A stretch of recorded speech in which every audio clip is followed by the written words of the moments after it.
Hi, welcome to this video about regression assumptions with multiple imputation.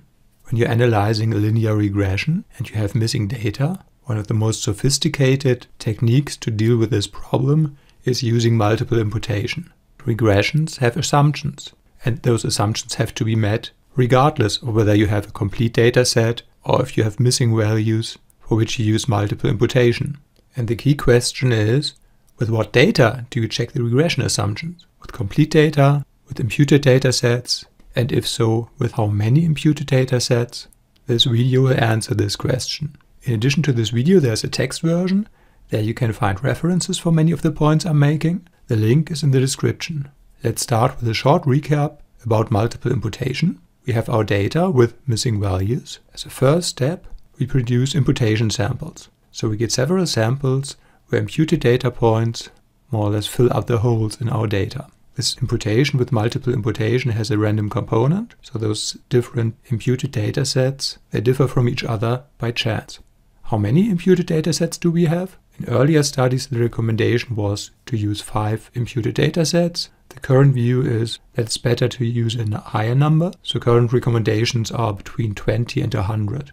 As a next step, for each completed data set, we run the regression. And we get different results because the imputed data sets differ. At the last step, the pooling, now the regression results from those 20 to 100 regressions are pooled into one result. So for each regression weight, we get one estimate, one standard error, and one p-value. But we can only interpret those results if we know that the regression assumptions are met. We could check those assumptions by looking at the complete cases in our dataset, or we could check the assumptions by looking at one or more of the completed imputed data sets. That decision depends on the mechanism of missing data we have. When you're running multiple imputation, you probably know those 3 basic missing data mechanisms: missing completely at random, missing at random, or missing not at random. In the description of this video, I've linked 2 video tutorials where you can get a good summary about those 3 mechanisms. Let's start with missing completely at random.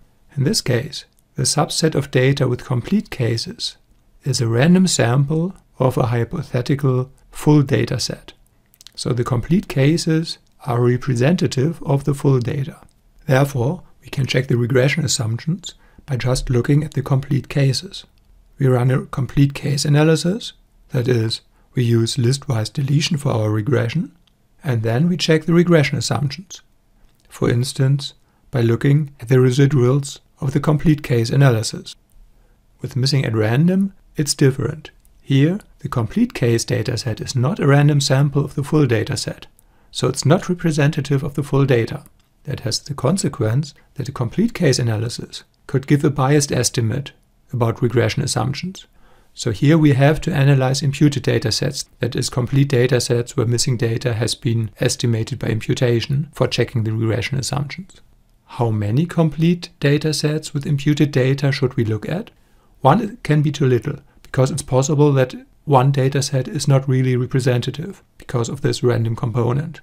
My recommendation is to look at 5 completed datasets, because it has been found that with 5 imputation you get good point estimates. So how do we do it? We choose 5 samples by random. Then for each assumption you run 5 checks. So for instance, for normality, 5 histograms or 5 times the Shapiro-Wilk test, and you decide if the assumptions are met or not. The third case, missing not at random.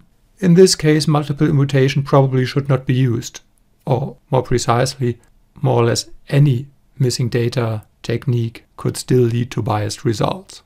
So here I guess the regression assumptions are the least of your problems. And that's it for checking regression assumptions with multiple imputation for missing data.